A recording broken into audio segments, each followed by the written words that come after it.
દમણ-દીવના સાંસદ ઉમેશ પટેલ સામે ફરિયાદ કરાઈ છે। દમણમાં અપક્ષ સાંસદ સામે ફરિયાદ નોંધાવાઈ છે।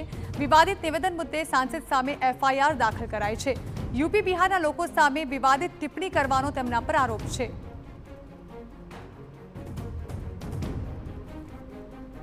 મહત્વનું છે કે દમણ-દીવના પ્રશાસકના જન્મદિવસ અને ગણેશ વિસર્જન પર રોકને લઈને સાંસદ ઉમેશ પટેલે વિવાદિત નિવેદન કર્યું હતું। તેમણે કહ્યું હતું કે યુપી બિહારના અધિકારીઓ અભ્યાસ કરે છે કે ચોરી કરીને આઈએએસ બન્યા છે। સાંસદે આવા શબ્દોનો પ્રયોગ કરતા તેમની સામે પોલીસ ફરિયાદ નોંધવામાં આવી છે।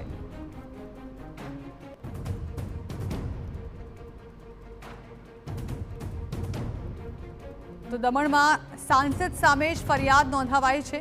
ઉલ્લેખનીય છે કે તેઓએ યુપી બિહારના ઓફિસર્સ સામે આ પ્રકારની ટિપ્પણી કરી હતી, જે મામલે તેમની સામે ફરિયાદ દાખલ કરવામાં આવી છે। તેમણે વિવાદિત ટિપ્પણી કરતા તેમની સામે હવે એફઆઈઆર દાખલ કરી કાર્યવાહી શરૂ કરવામાં આવશે। ઉલ્લેખનીય છે કે તેઓએ જે અધિકારી છે તેમના માટે અભ્યાસ કરીને તેઓ પાસ થયા છે કે પછી ચોરી કરીને તેવો સવાલ કર્યો હતો। આ પ્રકારનું સરા જાહેર નિવેદન આપતા આ મામલે તેમના વિરુદ્ધ પોલીસ ફરિયાદ દાખલ કરાઈ છે। યુપી બિહારના લોકો સામેની આ વિવાદિત ટિપ્પણી સાંસદને ભારે પડી ગઈ છે, જેમાં દમણ-દીવના સાંસદ ઉમેશ પટેલ સામે ફરિયાદ દાખલ કરવામાં આવી છે। તેમની સામે ફરિયાદ દાખલ કરાતા હવે તેમના વિરુદ્ધ કાર્યવાહી પણ કરવામાં આવી શકે છે।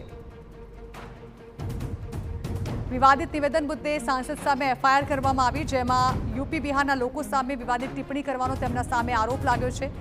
જણાવી દઈએ કે દમણ-દીવના પ્રશાસકનો જન્મદિવસ હતો અને તે સમયે તેઓએ ગણેશ વિસર્જન પર રોક લઈને વિવાદિત નિવેદન આપ્યું હતું। વધુ માહિતી સંવાદદાતા નિલેશ કામિત આપી રહ્યા છે।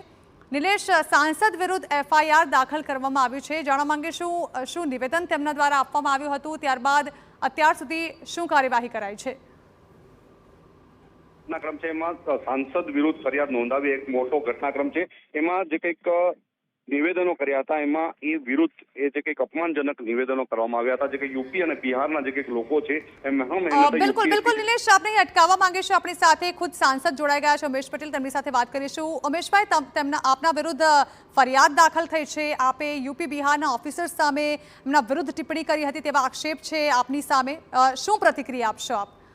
બેન, આ બધા જે આરોપો છે એ પ્રશાસક પ્રફુલ્લ પટેલના પ્રેશરના કારણે થયા છે ને આ પોલિટિકલ એક સ્ટન્ટ ઉભું કરાયો છે। કારણ કે પ્રશાસક પ્રફુલ્લ પટેલનો જન્મદિવસ હતો 28 તારીખે અને એમણે એમના બર્થડે મનાવવા માટે અમારી વર્ષોથી ચાલતી પરંપરા જે ગણપતિ વિસર્જન જે જગ્યાએ થતું હતું ત્યાં ઉપર એમના અધિકારીઓ દ્વારા ગણપતિ વિસર્જન ઉપર રોક લગાવી હતી અને એ ગણપતિના વિસર્જન પર રોક લગાવતા મેં સવાલ ઉચક્યો હતો। તમે પણ આ સવાલ વાંચજો એફઆઈઆર, એમાં મેં સવાલ પૂછ્યા છે કે જે અધિકારીઓએ આ ઓર્ડર કાઢ્યો છે, જે પોર્ચુગાલે નથી આવા ઓર્ડર કાઢેલા, એવો ઓર્ડર આઝાદ ભારતના ભણેલા ગણેલા આઈએસ આઈપીએસ ઓર્ડર કાઢ્યો છે। તો મેં એમને સવાલ પૂછ્યો હતો કે ભાઈ શું તમે લોકો ભણી ગણીને આઈએસ આઈપીએસ બન્યા છે કે પછી ચોરી કરીને?